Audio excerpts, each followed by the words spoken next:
Well, two of us were right on the money, and David was early. I was early? A little bit. Early. Oh, is there a certain time we're supposed to do it? All together? Sounds like you all were late then. Sounds like you were early. Anyway. It wouldn't be a recording with me and David without me giving David shit for something. Anyway, in the most loving way possible. But hello. Welcome to the Cup, the Currently Unnamed Podcast, where we put the real and the tea in reality. And you can always come to us first to quench your thirst. I'm Logan Murphy. Say something gay. I am today just drinking water. Just water. Normal, everyday water. But I have a lot more stickers on my water bottle now, so it's a little bit more filled out. There's some that I can't actually show because they show a word that we might not be able to say or show. I don't know. YouTube is weird. But I also do have my cup mug. Ooh, ew, cup mug, ew, cup mug, and cup mug, and cup mug. And it's a full panel. It indeed is. You could get your cup mug and all of our other merch at lanagcreations.etsy.com. That link is down in the description below. And we do ship domestically within North America and internationally, so there are no excuses. Get your merch, period. Well, I'm David Healy, and I don't have a cute intro, but I do have a cute shirt. I haven't worn this one in a little while. I'm wearing my kimchi shirt. Ooh, how lovely and wonderful. Mm-hmm. And I'm just drinking some water. That is a cute shirt. Thanks. And I am Brandon, your professional fangirl of Concert Dragon video games. Start to bring a new thing. Tumblr, but no ice. I got this at Topgolf because it was the new Captain America thing. And I have Kirkland sparkling water in here. Oh, good. We love that. Grapefruit and lime. So I mixed it. So. Oh, okay. I see you there. I am going to be messing with my lighting this entire episode because I can't seem to get good lighting today. That's just the reality that I'm living in. But we are also living in the reality of episode 7 of RuPaul's Drag Race season 17. And the fact. Yep. The fact. The fact. The fact. This certainly was an episode that exists. Mm-hmm. Would you say it's an episode of all time? It is one of the episodes of all time on Drag Race, certainly. Yeah, we're gonna talk about this episode. I'm confused. I am bewildered.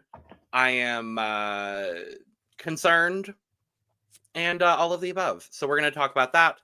Before we do, though, make sure to subscribe if you've not already, because we're here almost all the time giving you almost all things drag. And make sure to check out the description below where you can find all of our audio podcast links, as well as our other YouTube channels and our Patreon for exclusive content and early access to a bunch of fun content coming down the pipeline very, very soon for you all. So stay tuned for that. Now, we come into the workroom. Hormone is gone. In an unfortunate hilarious accident. Hilarious to Corey. Now, that's my mother. Mm-hmm. I love Corey. I do not understand why she was so plucked and upset about Miss Hormona the entire time she was there. It feels like she got advice from her sister. Like, hey, you want to know what's a good thing to do? Find the blonde trans girl and don't like her. Wow. I mean... You're not wrong. Yeah, you're not wrong. You're not wrong. And let her go out third. Yep, and let her go out third. Oh, yep. Wow. The similarities. Wow. I didn't even realize that. Wow. Yeah. The similarities. But Miss Lana is now worried because she has not been performing well. She finally got her critiques last week that she wanted, and they were not good, and she landed in the bottom. Rightfully so. So I was like, ooh, is this going to be Lana's episode to redeem herself? And then I saw what the challenge was, and I was like, no. No, it won't be. Yeah. And then they congratulate Arietti on winning, and I thought this was funny because they're like, "Oh, if you had gone home, who would have won?" And Crystal's like, "Yeah, I think I would have won if you were not." I think she would have won if Arietti was not here as well. Yep. She's a little plucked about not winning.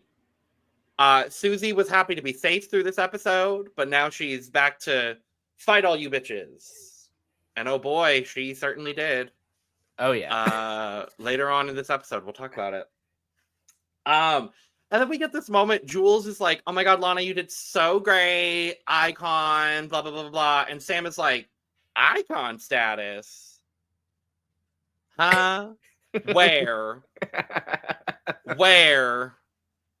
And I wrote down a quote from Corey that I think might be the single most drag race quote I've ever heard.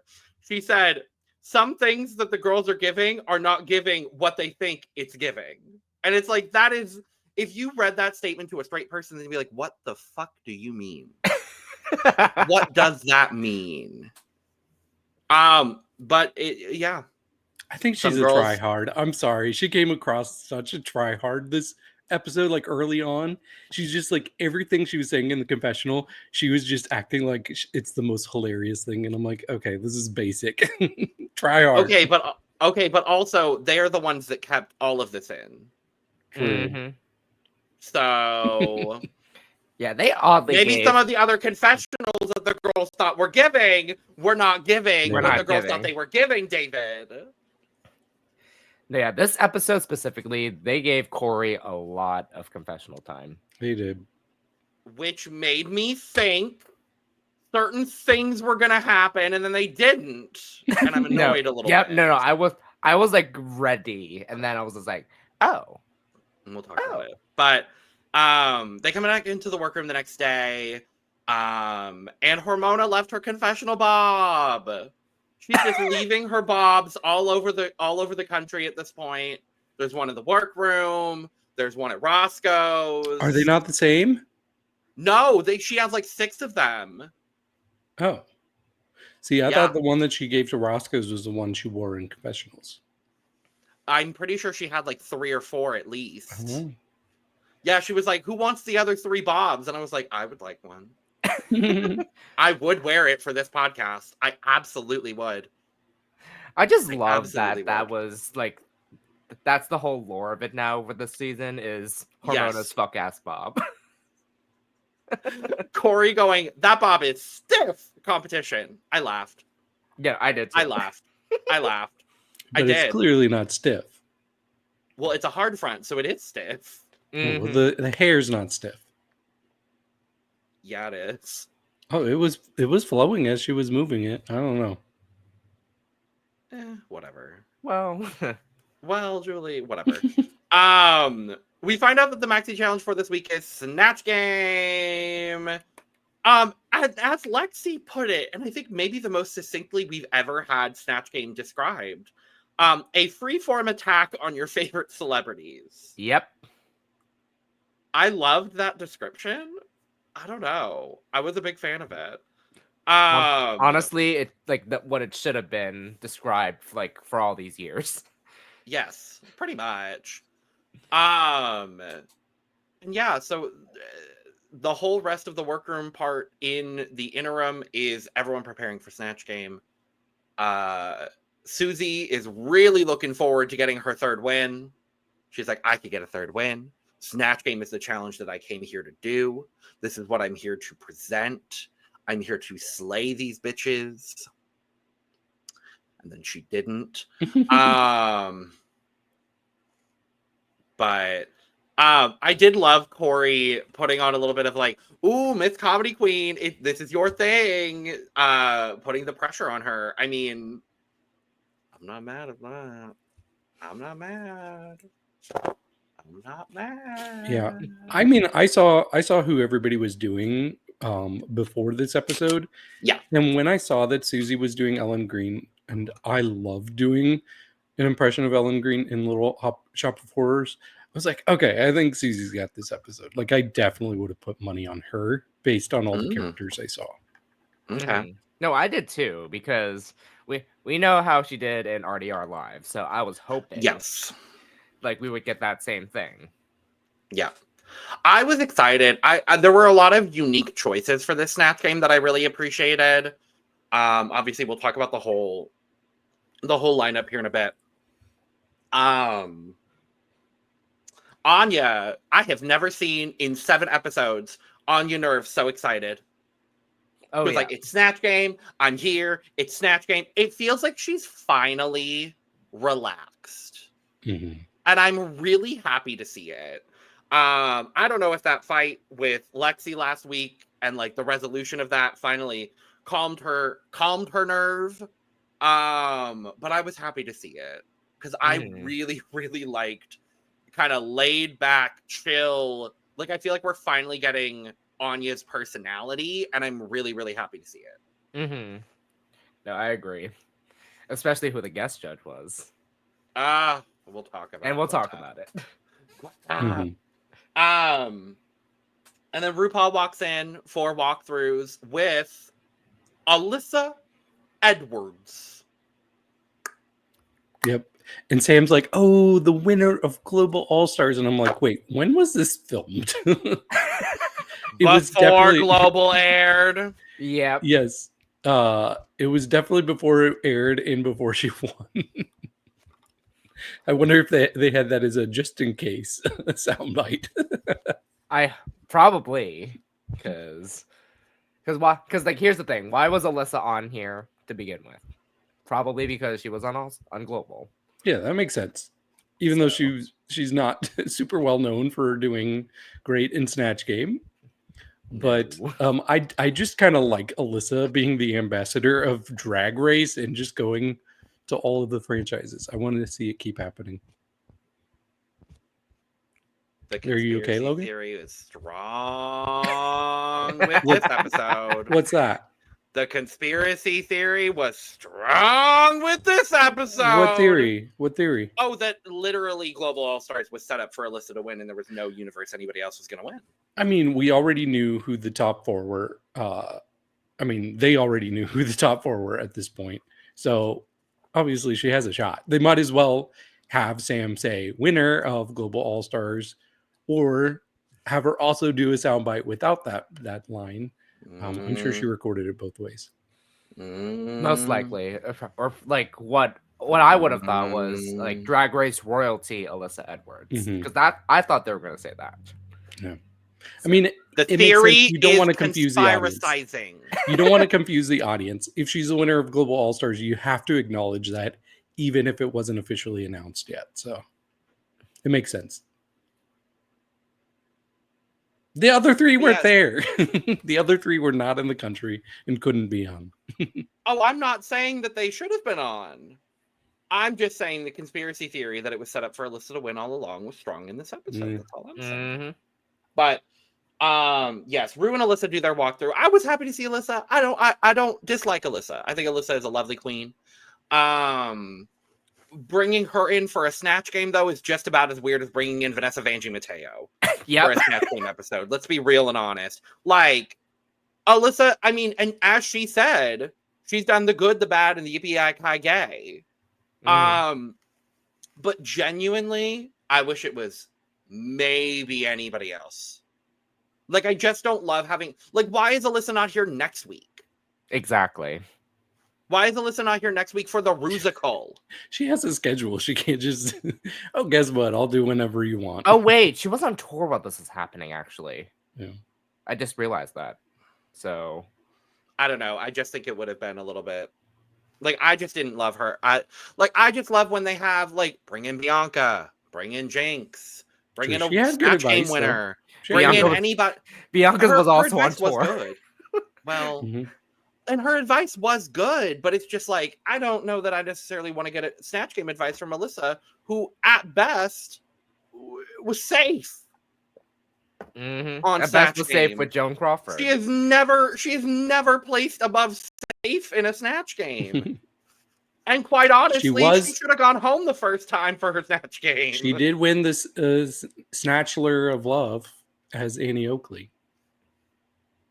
She won the being selected by the Snatchler. Being selected, but did she win the challenge? No. Right. No. Oh, at all. No. The walkthroughs were fun for the most part. Mm-hmm. I am pissed off once again that RuPaul is trying to convince people to do people they don't know. That part. First El DeBarge, and now Mrs. Barry White. RuPaul, do you not understand that the rules that you have set in place for this competition means that these girls don't have internet access? They don't have access to any outside information. What the fuck is Anya supposed to do with Mrs. Barry White when she has no clue who the fuck Mrs. Barry White is? Stop trying to make people change their fucking characters because you in your mind have decided that this person looks like someone that you only are aware of and no one else is aware of in the zeitgeist. Like, it pisses me off, and I love when girls go against that and succeed. That part. And I loved it. I absolutely loved it. But it's like, why? This woman probably spent 2 months preparing her Snatch Game character. At least. And you want her to come in and be like, I think you should do this because I find it funny. No! Sorry. I get heated. No, you're fine. It's the part of RuPaul that I hate the most. I know it's part of RuPaul I hate the most. It's not like she punished her for not doing it. She threw out a pretty strong suggestion. True. She didn't take it, and she got rewarded for not taking it. So I can respect that. And there have been times where RuPaul makes these suggestions, and it works. So I don't think there's anything wrong with her giving her input and letting the girls decide. If she was punishing them every time for not taking her advice, that would be annoying. Yeah. But we start to get an idea of who everybody is doing. A couple people have a couple of characters. Lydia being one of them. She brought David Lynch and Catherine O'Hara. I was hoping for Catherine O'Hara. No, same. I would have loved Catherine O'Hara. Yeah. You have to think about the audience. We haven't gotten Catherine O'Hara yet, have we? Have we not? I don't think so. That's kind of surprising. We've gotten her on the runway. Yeah. Right. But yeah, I think you have to think about the audience. You don't want to alienate them too much. Like, it's okay if you have a character that you know is a slam dunk, despite the audience having no idea who they are or what their personality's like, then go for it. But David Lynch is not that person. Like, no. I'm a big film person. I know David Lynch films. Do I know him as a funny person? Not really. No. So I just couldn't picture this being a slam dunk. I mean, I wouldn't have thought of David Lynch having dry humor.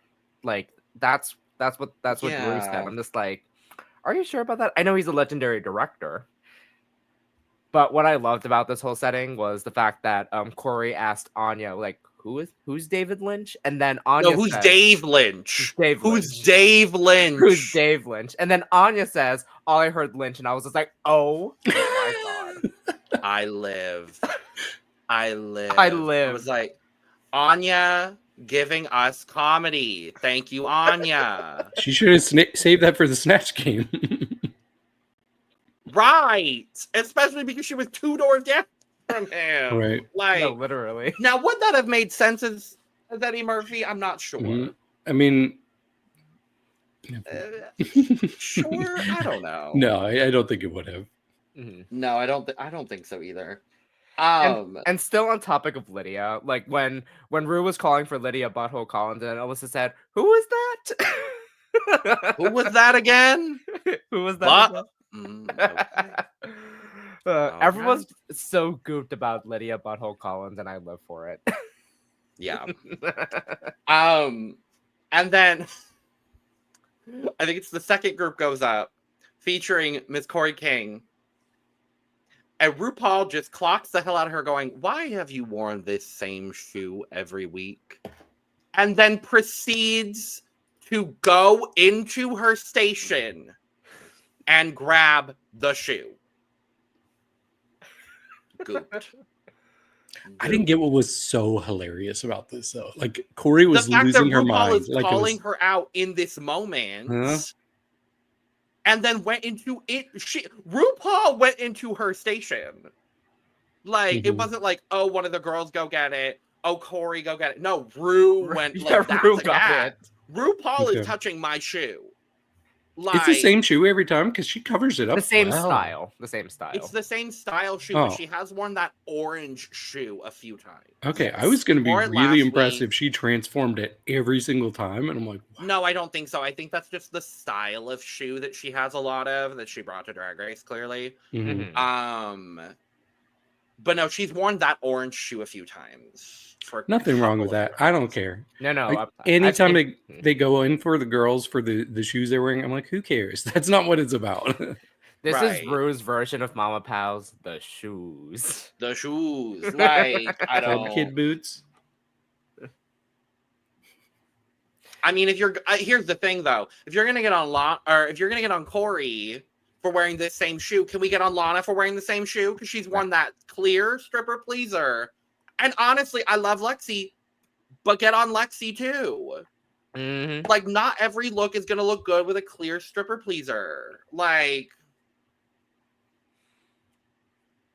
I don't know. Now when the last group came over, I too was asking myself, what is middleman dry humor? What is middleman dry humor? And why did Lana think it would be a good idea to do Rosa Parks? I don't get it. Oh, I was concerned. She thought it was a good idea because she had the joke, where's is the bus still running?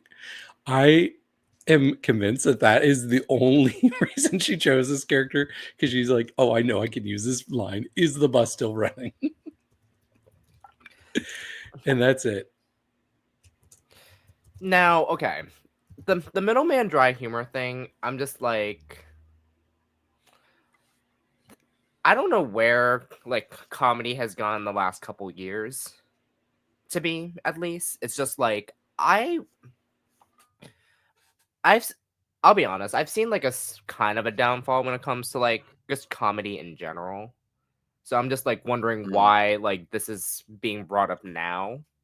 And I'm curious why so many girls on this Snatch Game specifically decided they were going to go for either dry humor or like trying to play like the straight man characters in Snatch Game.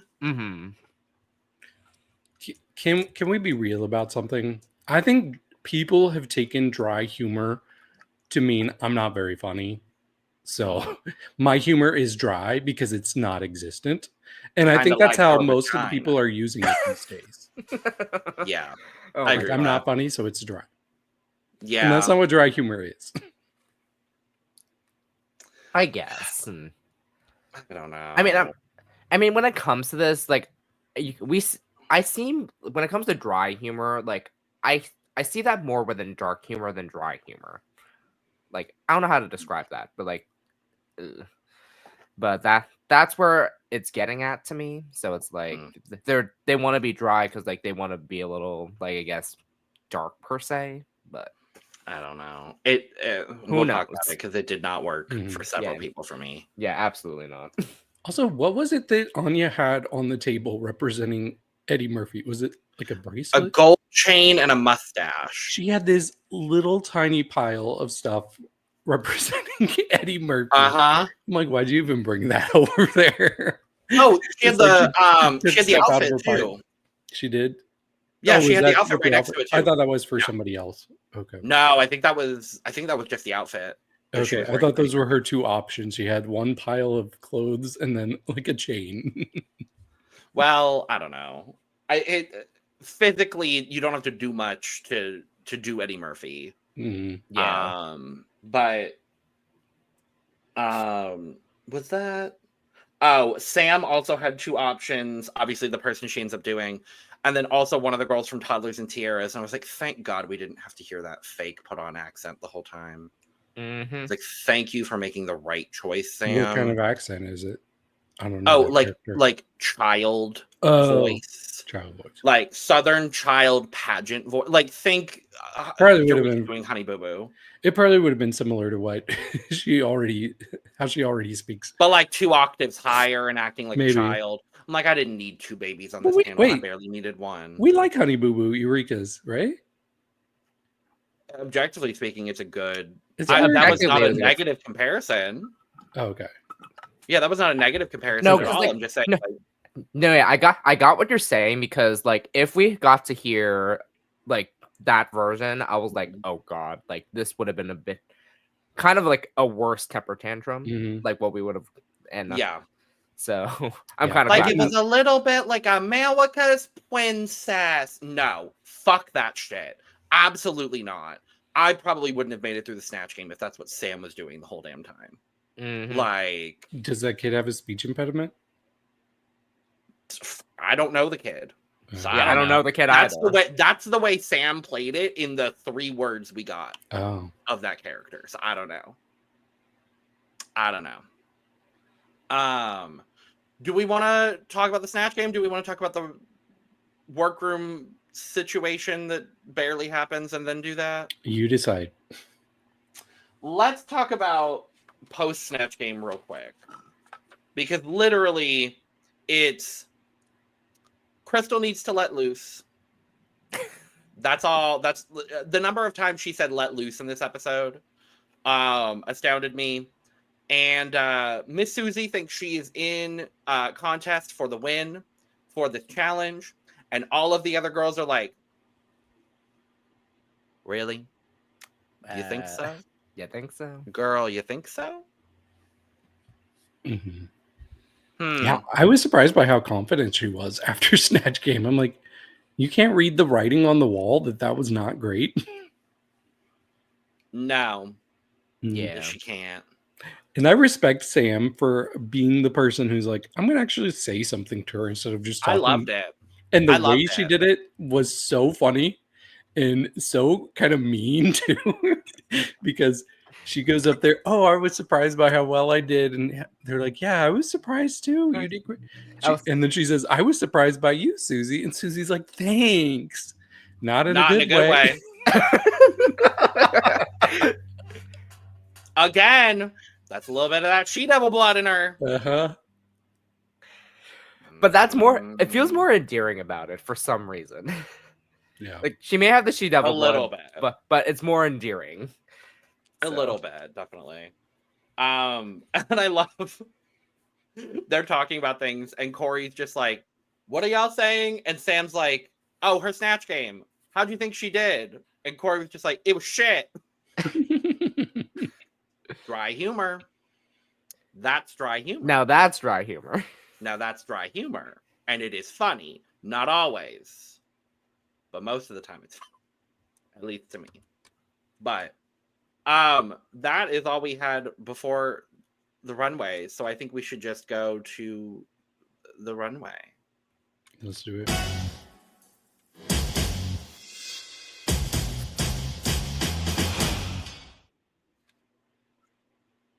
I don't know how to feel about this RuPaul dress. Same. Yeah, same. I liked how it moved. It moved great. That is clearly a lot of work. There's a lot of fringe on that garment. Clearly, it was a lot of work to put together and make. It's just the way that the fringe is falling below the breasts and then like the waist nipped in just is kind of weird to me. It's like, but in the headshot, she looked great. Yes. It's like Cousin It if Cousin It was very snatched. Yeah. Sure. I guess. No, what confused me though, so when she like was in the very back, like I thought those shoulders were popped out, but it's part of it. Oh yeah, no, it's all just the shoulder. No, because like you see how the lighting of this like gold fabric, like I thought that whole thing was popped out, like it was like a popped out type of like shoulder dress. Oh, I see. Her popped out or her shoulders out of place or something. No. Not that. No. No, not this. And Michelle looks good. Looks fine. I like it. I don't mind it. Very youthful. Very. She's I going like for a youthful emo kind of look. Yeah, I was gonna Got say pants. emo punk, the pants, and then the hair, this like ponytail. I live. Ponytail. Love it. Love it. But then we got our guest judge, Quinta Brunson. Oh my god! David, I am gonna need that as a soundbite, please, and thank you. What's that from? Is that from that's from when they announced that Quinta is the guest judge, and Anya freaks the fuck out. She's just like, "Oh my god!" That was adorable. I lived. Yeah, I lived. Are you all very familiar with her? Do you watch Abbott Elementary? I don't watch. I haven't watched the whole of it, but I do watch it here and there. I've seen the premiere of season 1, and I thought it was really good, but I just haven't kept watching. And maybe one day I'll have time. There's so many things I'm trying to watch. I'm like, oh, literally. I'm like, with what time? What time am I supposed to watch? It's a great cast. It's a wonderful cast. Yeah, I forget what days Abbott Elementary comes out on ABC. Wednesdays. Okay. Yeah. That's good to know, but busy TV day for me usually. No, because like I used to be on the ABC Thursday kicks, which Shaunaland. So, but the reason why I say this is because like I always see like the Quinta clips on social media all the time, and that's why I'm obsessed with her. So when I found out that she was gonna be a guest judge of the season, of course we all flipped, and I was like, oh shit, here we go. Yeah, I respect her so much, even though I'm not super familiar with her work. Like, just everything I know about her is she's a hustler, she's self-made, and she's somebody who's kind of breaking boundaries, and I love her for that. Absolutely. I adore her. I was so happy when she was on the list of guest judges this season. I was like, for the love of God, please let her be for a comedy challenge. And of the people we have as guest judges this season, I think she is the absolute perfect person to have on this episode. Like, they did the damn thing getting Quinta for this episode. And then we have the hilarious Ross Matthews. Sure. So we move to our Snatch Game. Let's talk about them in order, but run through real quick who everybody did. So in the hot seat, we had Acacia as Trisha Paytas, Susie as Ellen Green, Lexi as Gilbert Gottfried, Sam as Kim Gravel, Lana allegedly as Rosa Parks, Anya as Eddie Murphy, Ariadne as Baby Cupid, Lydia as David Lynch, Jules as Miss Big Feet, Crystal as Nicole Richie, and Corey as Big Ange. David, as always, why don't you start us off? Yeah, so first we have Acacia. She was Trisha Paytas, and I thought she was okay. She sounded like herself. Like, I don't feel like she had a strong characterization, but she was fine. She shook her boobs a lot. That seemed to be like one of her funny things that she kept doing. I don't know. I think in most Snatch Games, this could have been in the bottom. But with this group, just so many people were so mid, or even worse than mid, that kept her in a pretty safe area for me. I think she was probably number 6 for me overall. Right in the middle. Yeah, like, Acacia got the Trisha isms, but it wasn't funny. So, yes, the boobs were there, and I was like compared to what Sugar did in season 15, I was like, okay, this was a little better, but was it groundbreaking? No. No. I tried to rank this as best as I could. I have her at 7th. Yeah, I thought Acacia, it was a mixed bag. I was excited to see that she was doing Trisha. she's someone that I love and like could see myself hypothetically if I were to ever be on Drag Race. Like I think Trisha is someone that like is easy enough to impersonate. So it's wild to me that 2 Snatch Games now we kind of don't have a good Trisha Paytas. Like all you have to do is raise your voice like half an octave and speak really quickly and talk about food. Like that's really all you need to do in order to get a good Trisha Paytas. The physicality was decent. I thought her physical comedy is what shined for me. I mean, it was just shaking a breastplate a lot, but it worked for the character she was doing. I thought she got one good joke in. She was like, I don't eat the chicken, I only eat the skins. Like, I thought that was funny. Yeah, that was good. So overall, I also have Acacia at 6th. Okay. Next we have Susie Toot as Ellen Green. Like I said, I was really excited for this character. I don't know. It just immediately I was like, oh, this is not working how I expected her to. Like she was really leaning into the fact that she's hard to understand sometimes as her character, as Audrey. But I just didn't think anything was that funny. She was really stuck on the scissors of it all. Man, I don't know. Like she even in Untucked, she's like, if RuPaul watched this last week, she would have thought this was hilarious. I didn't watch A Little Shop of Horrors last week, but I've seen it a lot, and I did watch it as recent as maybe like 3 months ago. So it's still pretty fresh on my brain, but it still wasn't working. And there's so many things that I think about with Little Shop that I would have brought up. Like the thing that I love quoting from Audrey is Shua, and I never got a Shua from her. Yeah. And then there's even like a part in the movie where what's his name? I can't remember. Richard, whatever his character's name is, he says something to her and she just goes like a really high pitch, like squeak. And I'm like, where were these things? Like there's so many funny things like beyond scissors. So I don't know. Maybe it was just me being disappointed, but I put her number 7. Yeah, those little bits that you just like there, I was expecting that. Mm-hmm. So, but no, the first scissors joke was fine, but the second one was just like, however, how she wrote that on the card was kind of hilarious to me because I was just like, oh, that took me back a little bit. Like that Seymour. Yeah, Seymour.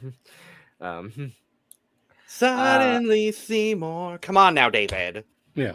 I'm like, how did I forget that? It's a song. Literally, it is the marquee song of the entire fucking... But you didn't know it either. I literally said Seymour. Oh, I while didn't hear you say were that. Talking. I literally said Seymour. Okay.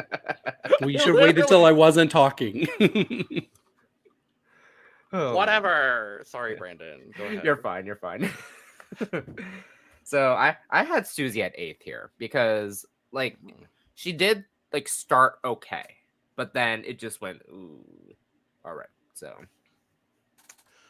here's the thing. I think on most other Snatch Games, this would have been closer to low. I kind of have the same feelings about Susie as I do about Acacia. For me, I have Susie 5th because I think the impersonation was strong. And what separates my top 5 from everybody else is that the impersonation is at least somewhat spot on. I think she got a lot of the vocal mannerisms right, and I think she got the tone of voice correct. I do wish we had gotten the shua and like some of the other, like, she was talking about doing all of these Ellen Green isms, and I was like, I don't see any of it. And I am a fan of Little Shop. I didn't get really any of the isms. But I think the impersonation was good, and the jokes were at least there. Like, she attempted jokes. And that is more than I can say of a lot of people on this Snatch Game. So that's why I have her at 5th. That's fair. Next we have Lexi Love as Gilbert Gottfried. The voice wasn't quite at the level I wanted it to be. It was almost there, but not quite. And she kept breaking character. She kept breaking character and muttering under her breath. And just watching the Snatch Game, every time she did that, I'm like, why is this funny to me? No, literally. And I felt so validated by the judging. I don't want to dive into it too much at this point, but I was like, yes, exactly. Because I don't know, for some reason, even though she was struggling here and it was so apparent she was struggling, it still was funnier to me than a lot of the people who were actually being somewhat successful in what they were doing, but it still wasn't funny. So yeah, for me, I actually had Lexi as 5th. Mm-hmm. It's giving how Jada was failing at the roast, but she was still like carrying it on in All Star 7. Like that's what Lexi was giving in a way. Now I wish like we know how Lexi's voice is already, so which is why like the Gilbert like high of it all, like we wouldn't have gotten pretty well, but she kind of made it work somehow. Right. Like because of course I first knew Gilbert Gottfried because of Aladdin Iago. So my first instance, and then of course of all shows that I wouldn't expect Gilbert Gottfried to do was Hannah Montana. Like I didn't know he did that. No, yeah, because he was that like talk show host that would like make fun of Hannah, and I was like hoping we would get something like that, just like that irritation of just like, what is this? Like, I don't know what the hell is going on. Like, I thought that was gonna happen. That was a better Gilbert Gottfried than anything Lexi did in this Snatch Game. I try my best, okay? You did a damn good job there. I'll say that. Yeah, but again, Lexi did each of her own. Yes, she flopped, but again, she still was funny. I have her 4th here. So I'm glad this worked for both of you because it did not work for me. I don't think she really got any of the Gilbert voice down. It was, for me, it was awkward to watch. I love Lexi dearly. I'm happy that she made it through this Snatch Game perfectly, I guess, in the top. I find that absolutely fucking baffling, truthfully. Yeah. But I think she did perfectly fine. I think in any other Snatch Game, this could have been in the bottom, honestly. And I thought she was in the bottom. Based on their critiques, but you thought based on the critiques? Yes. Yeah, because Michelle I thought she was the top of the low things. Oh, see, I thought the critiques were glowing for her. And see, everyone online seems to think that. I've watched the episode twice and I didn't think that, but that's just me. I don't know. I wasn't connecting to her at all. It felt awkward watching her kind of realize she was flopping in the moment. For me, it didn't work. I have Lexi at 8th. Fair. No, because like I initially thought that Lexi was just going to be just straight up safe, and the fact that she actually got critiqued, that was like, oh yeah, I thought she was perfectly safe. We'll talk about why. It sounds like we all think she should have been safe. Yeah.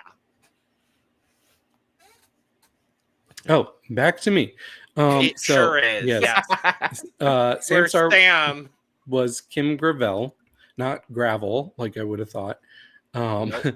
This was a character I was probably the least familiar with out of all of these. Never heard of this person, but I thought Sam seemed to know the character very well and seemed to be very confident in her delivery of this character. She seemed to be the person out of everybody that was bantering the most and speaking up when other people were giving answers. So I thought she did Snatch Game 101 perfectly well. And with this group of people, that meant she was quite successful for me. By default, I think she was number 3. She was the funniest and most consistent of all of the people that were not the clear top 2 this week.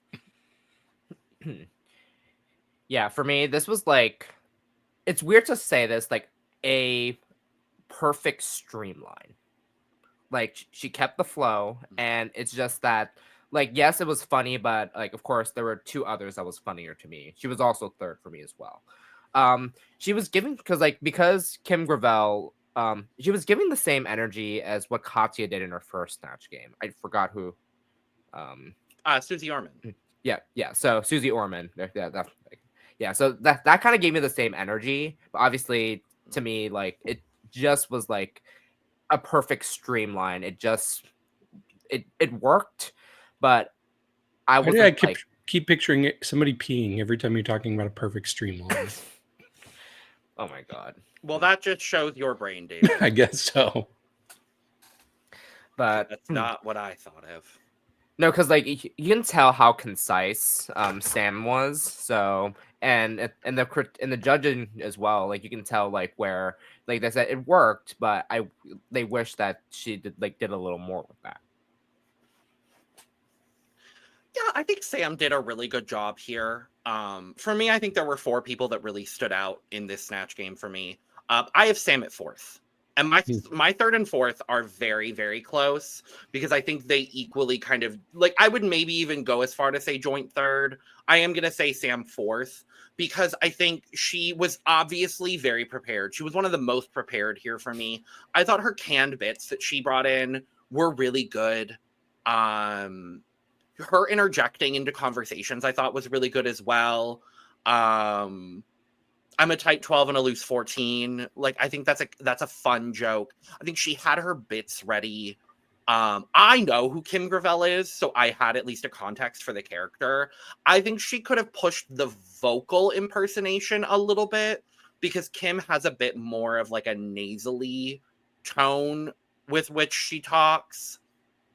So I think she could have pushed that a little bit more. I just wish she had been a bit more in the moment. And that's what put one person above her for me, other than obviously the clear top 2. But I think she did a perfectly serviceable job. And if you ask me, I would have loved to have a top 4 on stage that, frankly, in my opinion, didn't include Lexi, because I think someone else deserved to get critiqued here. I agree. Yeah. So then next we had Lana Jarre as Rosa Parks. I was worried about this, and my worries were justified. Like I said earlier, I really think that her whole performance of Rosa Parks hinged on having that joke of, is the bus still running? And so when RuPaul usurped that from her and took it, everything was just downhill from there. Lana didn't have any jokes that really worked or really fit her character. She didn't have a characterization. Quinta had really good critiques in ways that she could have made this character better. I just think it needed a point of view. It seemed like its point of view was Lana. And Lana does not work as Rosa Parks, so I just wanted to see a character there. So this was my least favorite of the night. This was number 11 for me. Mm-hmm. No, yeah, I was very worried as well because, like, thinking back to when Simone did Harriet Tubman, and that worked really well. Like, I thought that it was going to be something similar like that, but no. Well, Lana, it worked for Simone because Simone is funny. Yeah, Simone is funny. And Lana's not. Lana's not. So and it didn't even work that well for Simone, if we're being honest. It was it was a perfectly fine, perfectly fine performance. Yeah. Yes. No, yeah. Like Quinta had a lot of like suggestions that could have like worked if Lana knew how to like play with that, but obviously because that one joke that Rue just took away from her, it just was like, nope. Not happening. Lana was 11th for me as well. When they did the joke about like the charisma, uniqueness, nerve, and talent, and they took out the N, and they're like, what would I wanted her to be like, I wrote down, no, I am not going to the back of the bus. You cannot just something really long. Something really long. That would have been great. That would have absolutely been great. Mm-hmm. Yeah, I adore Lana. I think she is wildly talented at what she does well. This is one of the worst Snatch Game performances in 17 seasons of RuPaul's Drag Race, including international, including All-Stars. This was nothing. This was absolutely nothing.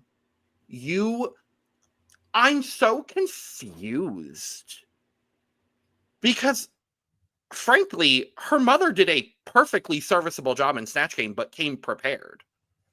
I don't understand how she came to Drag Race without a prepared Snatch Game character. Like, I don't get that. I don't get that at all. This was bad. This was bad. This was bad. Bad. Bad. Shall we move and there's on? somebody else I'm going to put right down there with her, honestly. We'll talk about them shortly. Okay. Yes. But she was last. If you couldn't catch my drift there, last. Mm-hmm. Yes. So next we have Anya Nerve as Eddie Murphy. She's somebody who I thought immediately was funny. Like, as soon as they started answering a question from RuPaul, she had some of the more memorable lines. Like, I like when she's like, well, there's a lot of gay stuff going on right now, so I just wrote ass. And even the thing about, like, would you be okay with a 4-star hotel? You could tell she was like, I don't know how to answer this. So she was like, well, yes, it's just 1 star lower. So I thought she was really funny. And I did not just see her playing herself, like somebody who was very bitter said in Untucked. I thought she was very successful. She hit all of the right marks. She was very funny. For me, she was number 2 for the night. Hercules. I lived. Right off the bat, I was just like, oh, like, right off. Like, I knew I was going to love this Snatch Game. I also put Anya as number 2. So, again, very close second. And I'll state why who was my first, like, when we get there. So, but, again, Anya was just a masterclass. Like she like the fact that Eddie Murphy was even considered, like, because we know how funny Eddie Murphy is in general. So, and Anya played it so well, and like, props to you, Anya. Props to you. See, I thought I was going to come in here and have an unpopular opinion because I also have Anya at number 2. Oh, okay. And honestly, for me, we'll talk about Jules here in a second. I think I would have been most happy with a double win. Me and too. I don't always love a double win on Snatch, but I really, really do think both Anya and Jules knocked it out of the park. I love this from Anya. Her physical comedy was on point. She had those delays, and like that whole moment with the 4-star hotel joke. She waited just the right amount of time to just go, well, yes. One star lower. It reminded me, in the way that she presented things, these are going to be 2 completely different characters, but it reminded me a lot of the way that Jinx played oh Lord Jesus, why am I not Judy. Judy. Yeah, when Jinx did Judy, where she was like, well, Rue, it's a set. Like, the way there was just like the pauses, and the way that she conducted her jokes reminded me a lot of the way that Jinx did Judy. I thought Anya knocked it out of the park. I really did. Loved it. For sure. So next up we have Arietti as Cupid. This was not good. And I hate saying that because I love Arietti. But it really did feel like she just put herself in the box of, I'm just a baby. I'm just a baby. That's all there is to me, is I'm just a baby. There were no levels or dynamics to her character. And I really wanted her baby to be more than just a baby. Like, you have to be a baby that some things, like, you have to be a baby and something else. Like, you're Cupid. Do something, Charlie. Like, where was the Cupid aspect to her character? It wasn't there. No, exactly. I was just like, I was waiting for that. Yeah. So it was rough. I thought she looked good. So I think, honestly, her looking good was enough to keep her above somebody for me. So I had her number 9. But was she funny, though? No. No. Like, I had her at 10th because obviously Lana was much worse. And here's the reason. Like, I was expecting to get more of the Cupid-isms from Fairly Odd Parents for this. I really thought. Because, like, again, I remember watching Fairly Odd Parents and then, like, seeing Cupid, I was just like, oh, this is, like, I needed those mannerisms from this Cupid. But, like, if I were to do Cupid, I would have, like, played off the Fairly Odd Parents Cupid. So, that's just me, though. I don't think that's, necessarily a reference that everybody has. I'll say that. Fair. Nope. Yeah, this... For me, this flopped just about as hard as Lana did. I don't think she told a single joke. And I do like Ariadne. I like her on this season. I think she is one of the best fashion queens we've had in a while on Drag Race. She should have been in the bottom. I'm sorry. Like, she was 10th for me. And honestly, if I could tie her and Lana at 11th, I would. Like, nothing about this worked. The character for me was honestly borderline creepy. Like, I really, like, every time they cut to Ariadne, I cringed a little bit. I just don't think any part of it worked. Like, I just don't, nothing worked for me. And then saying you had a full diaper, like, I was just grossed out by the end of her Snatch Game, if I'm being honest. Noise. No. I don't care how good her runway was. I'm sorry. Like, no. No, sorry. Next. She should have been like, only a baby would be dumb enough to make Corey and Lydia fall in love. That would have been funny. David, you were funnier than anything she did. Thank you. Congratulations. I'll take my safe placement now. Great. Yep. Okay, next we have Lydia B. Collins as David Lynch. I didn't love this. She went for dry, but it was very dry for me. So I don't think there were any jokes that really like landed or left a memorable impression. And the makeup was really hard to get past because David Lynch has died since the Snatch Game was filmed. Yeah. She looked like dead David Lynch, honestly. Like, why do you look like a ghost in a skeleton? Like, he looked old, but not this character. Like, I don't know. She made him like a Tim Burton character, so I guess maybe that's what she was going for. I think most other Snatch Games, this would have been in the bottom 3 at the very least. Yeah. But I think she was lucky that there were 3 other people that were worse. I put her number 8. So this was hard for me to rank when it came to like the straight up middle, because it was between Lydia, Acacia, and Susie for ranking me this. So, because like I ranked Lydia higher than both Acacia and Susie. So, because I have Lydia at 6, only because there were 2 jokes that actually did kind of land for Lydia. It was the tucking joke, and then the joke that she said at the very end, but I forgot what it was. But yeah, I don't remember either joke. But that's how. The fisting joke. Yeah, the fisting joke. Yeah, like those were funny.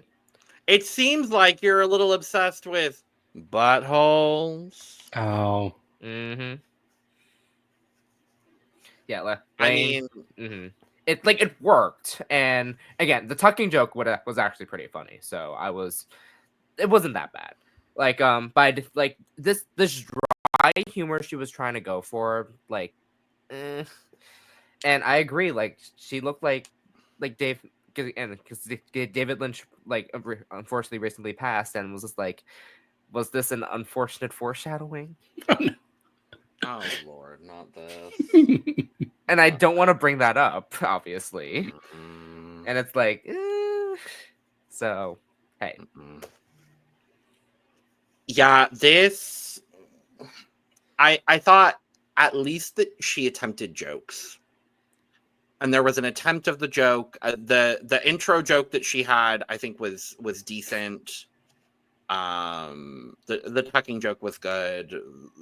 She was I think she realized she wasn't doing that well and lent into the thing that she knows RuPaul loves, which is her name. And for that, I kind of don't blame her, honestly. I have Lydia at 7th just because I think she told more jokes than 4 other people did. But again, that like whole middle and bottom section is very interchangeable for me. Mm-hmm. Well, next up we have Jules Sparkles as Miss Big Feet. I really like this a lot. What I really like that she did is not only did she take a character that you would not expect, a mythological character, but she added her own very specific point of view to it. I feel like she gave the most thought going into this season about what she was going to do with the Snatch Game, and it really paid off. Everything she did with her physical humor was very funny. All of her responses to RuPaul were slam dunks, I thought. So for me, she was my winner. Not by a lot. I think Anya did really well, but it was just the point of view that Jules had for this character that really put it over the top for me. Mm-hmm. Yeah, Jules was also first for me because, like, right from the get-go, and then when literally Jules said, "What did you just call me?" Like with the Sasquatch thing. Just call me RuPaul. Sasquatch is a very offensive term. Which I was like, oh, this is going somewhere, and I loved all of it. Like the foot, like the foot of it all itself, like her using the leg to itch her head. I was like obsessed. Like everything about this, like, huh. And this, like, she really surprised me the most because, like, I didn't know what to expect with Miss Big Feet. So I was just like, and I love the play on that because it's like instead of just Bigfoot, like how the Tuck did Satan as like Lucy, so which worked really really well. Like Jules, you killed it. Like you killed this. Yeah, I also had Jules as my favorite this week. Again, I will agree with David, not by much. But I think her physical comedy was on point. She came out the gates with a strong joke. I think it worked so well. The physical comedy was there. My favorite joke of the entire Snatch Game was, oh, I don't need to pay for pedicures anymore, RuPaul. That's blood. I mean, come on now. Period. I thought she knocked this out of the park. Yes. So next up we had Crystal Envy as Nicole Richie. This was not funny. I didn't think her jokes were there. They were not landing. But for me, the biggest thing that bothered me with this was how she looked. Because Nicole Richie, she's very pretty. I don't know why she made her look so ugly, so dirty. And usually I can forgive it if you don't look like your character, but this almost felt like she was going out of her way to just make her hideous. Like this is the worst she's ever looked, and it was on purpose, but I just don't get that choice. But even beyond that, like her jokes just weren't working. Like she could have said so many things when she was asked, what's your dad's favorite song? And she said, I don't know. Say? I don't know. And I don't know. There's so many. Yeah, that's the complete opposite of what you're supposed to do. That's shutting down. You're not giving yourself an opportunity to be funny, and you're not giving RuPaul an opportunity to say anything back. So this was rough. I had her number 10. Yeah, this was dry in the worst way possible. Because, like, again, that dry humor we were expecting, and no dry humor out of this. And also, like, and she even, like, spoiler, but on What You Packin' talking about, like, how Nicole Richie, like, is funny. Mm-hmm.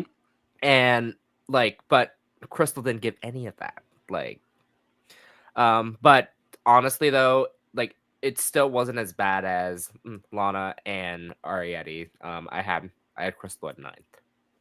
But again, it's like down there. It's still down there. I mean, it could have been a bottom 3 lip sync, and I would have been maybe more okay with it, Mhm. honestly. I have Crystal also at 9th, not much higher. What brought her above Arietti and Lana for me specifically was, I think, her impersonation and the vocal impersonation specifically was pretty decent. It wasn't spot on by any means of the imagination. And I do agree with you. I think the makeup was a little bit weird. I think she was trying to go for this like sculpted face, kind of like making her face a little bit smaller because Nicole Richie does have a smaller head. But I agree with you. I don't think the makeup worked very well. I at least appreciate she had canned bits and she put them in. And that for me was better than what Arietti or Lana did. Mm-hmm. So I had her at 9th. Okay, and then last we have Corey King as Big Ange. The only note I wrote down was doing decent. And honestly, that's enough to be higher than most of the people in the Snatch Game. I don't have a lot of thoughts. She was fine. She was perfectly fine. She was number 4 for me. Yeah. The one joke that even before like she was introduced, I was just like, I want to switch with Rosa Parks, and I was just like, where? Like I'm black too. Mm-hmm. That was funny. Like that I died during that, and like, but it was so weird too because like from watching it initially, like I felt like we didn't get much from Big Ange like at all. Like I was like, where was Corey in all this? Like, what's going on? Present and accounted for with several many jokes in this Snatch Game. Mm-hmm, mm-hmm. I mean, what was present and accounted for? Yes. However, like in the initial watch, it felt so weird because like we got more from others, like and a lot more for flopping than again. And I'm glad that Corey was safe. So, and she was fine. Like she was 5th for me. So now, I'm not going to come on here and unrightfully defend my mother when she hasn't done well in challenges. I haven't done that so far. I've been very realistic.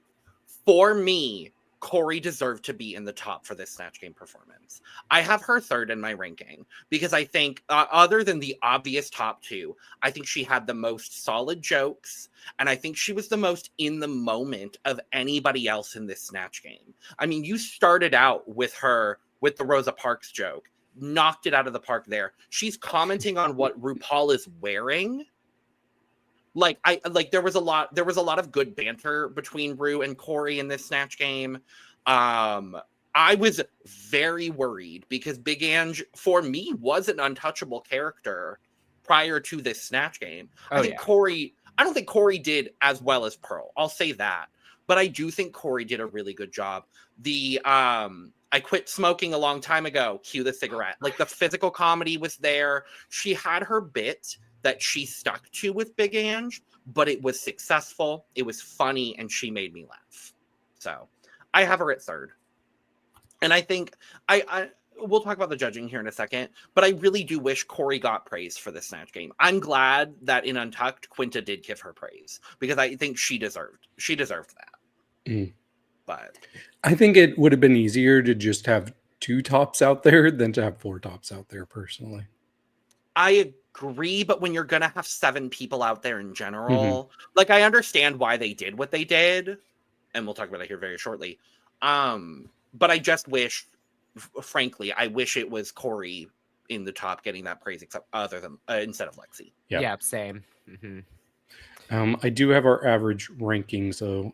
So we have 11 is Lana, 10 is Arietti, 9 is Crystal, 8 is Lydia, 7 is Susie, 6 Acacia, 5 Lexi, 4 Corey, 3 Sam, 2 Anya, and 1 Jules.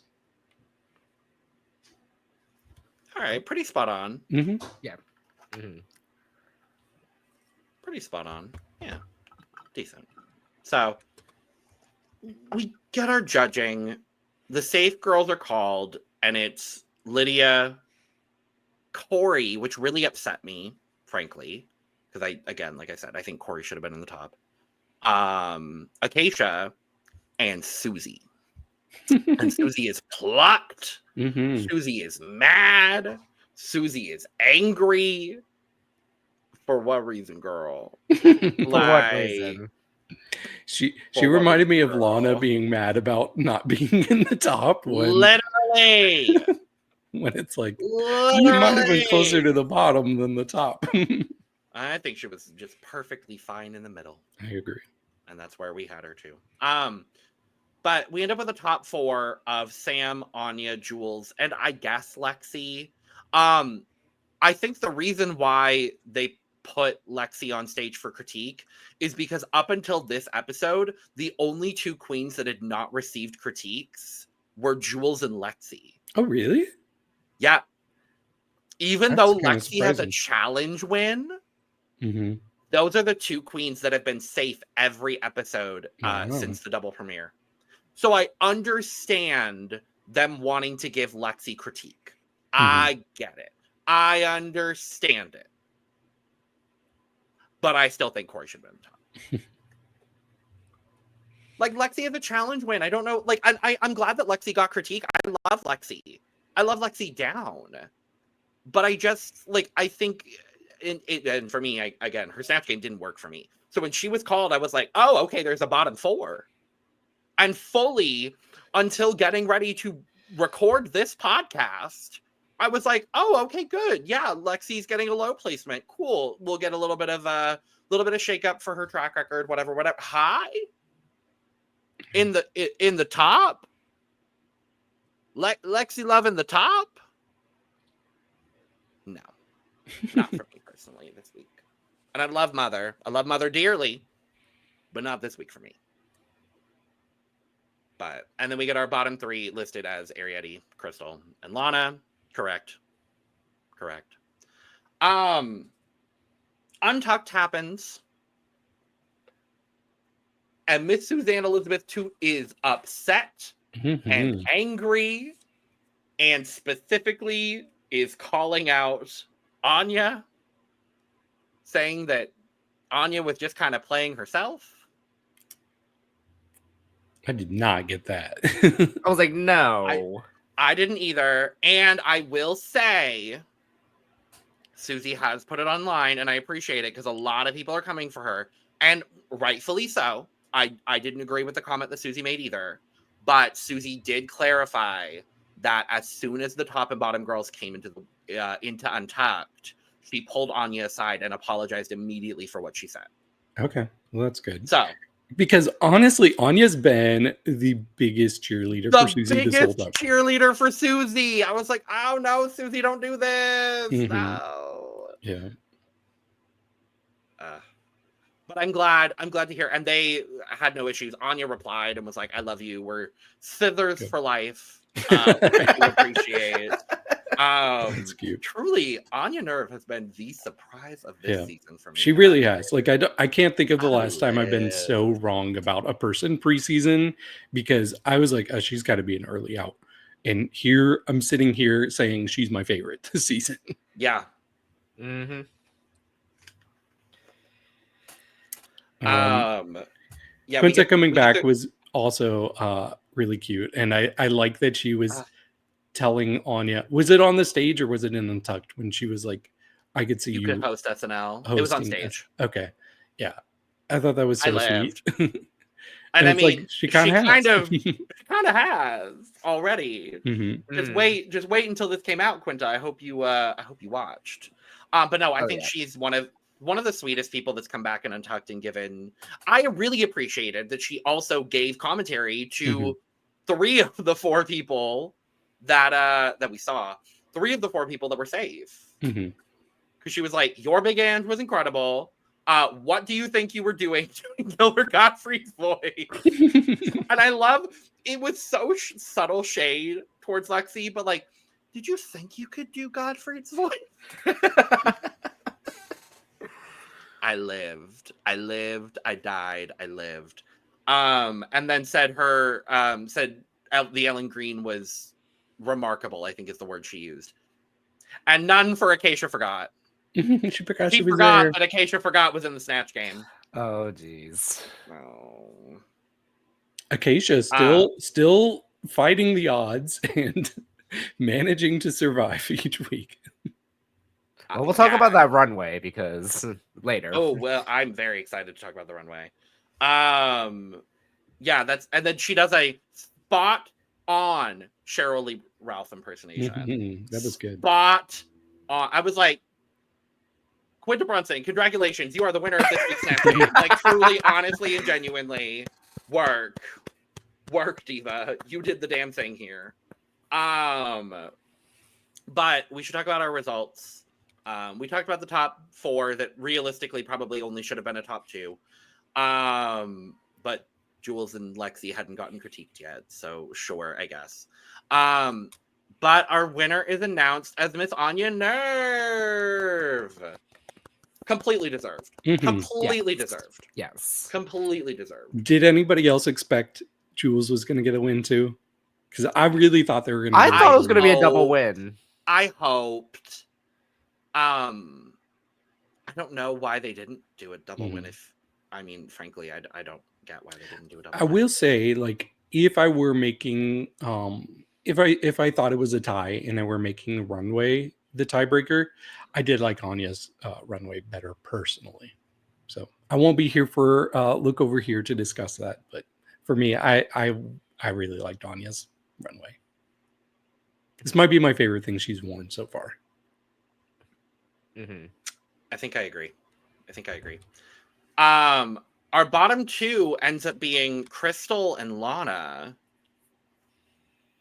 Huh? I agreed with it. I did not. I certainly did not. Like, I here's the thing. I think in this case, they used runway as a determining factor. I don't think, personally for me, I don't think Ariette's runway was all that much better than Crystal's was. So, as I said, I would have had Lana and Ariette in the bottom, but that's just me. Yeah, that's my opinion. But we got Crystal and Lana lip syncing to "Hands to Myself" by Selena Gomez. Can you believe? In 17 seasons, this is only the second Selena Gomez lip sync we've ever had on Drag Race. Really? Yep. Wow. And the first one was a great lip sync as well. Yep, Shake It Up. Shake it up. This was a very close lip sync. I do think they both did really, really well. I think they performed really well. This is, I see now, not that I didn't see this before, I'll say that too, but I see what people see in Lana, because I thought the entire first half of the lip sync, Lana was so captivating. Oh. Like, I was really in it, and I was like, oh my God, Lana's gonna win this. Like, I thought she was so in. She had all the words down. There was this, like, sexy, like, sultry performance of this song that she was doing. And then you juxtapose that with Crystal kind of doing this, like, upbeat, dancey situation that I really, really liked as well. And then Lana's wig comes off.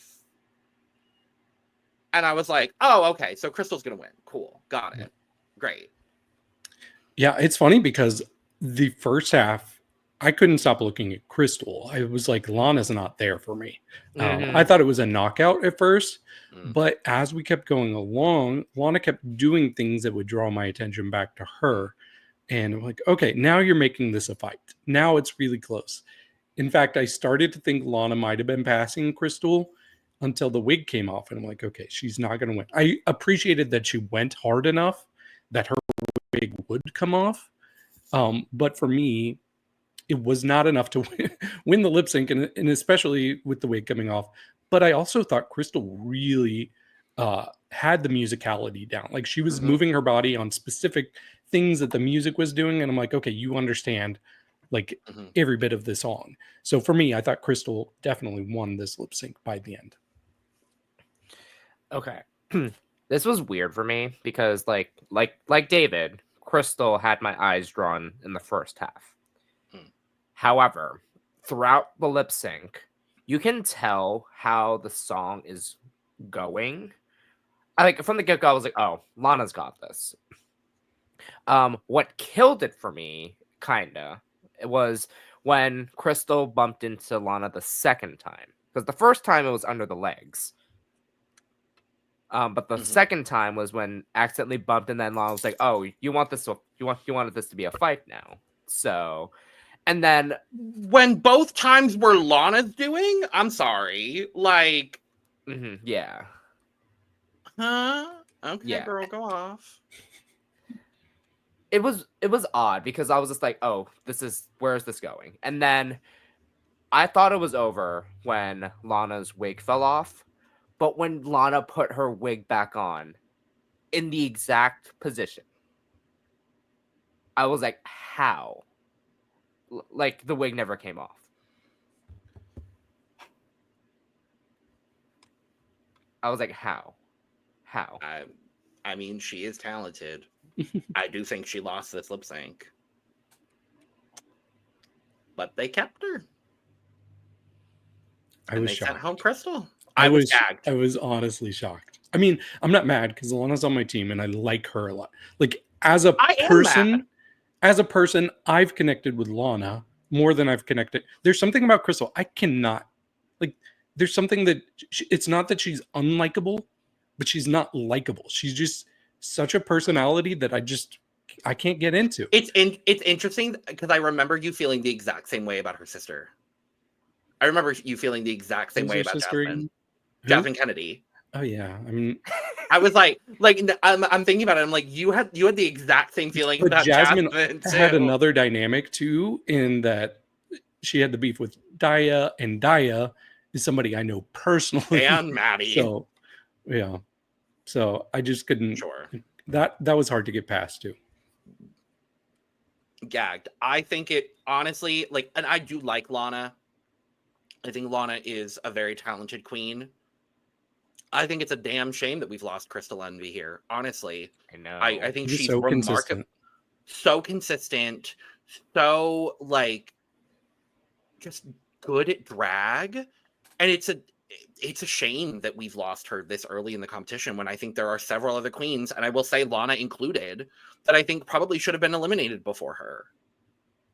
Yeah, I think Crystal had the third best track record going into this episode. She did. I don't get it. I personally don't get it.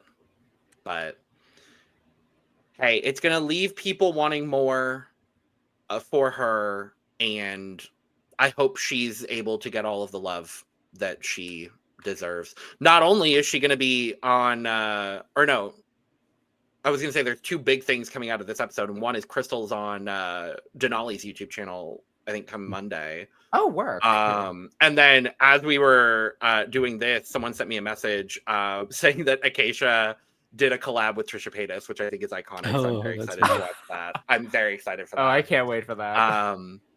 But yes, love you, Crystal. Not necessarily robbed, but kind of robbed, maybe a little bit, just a touch.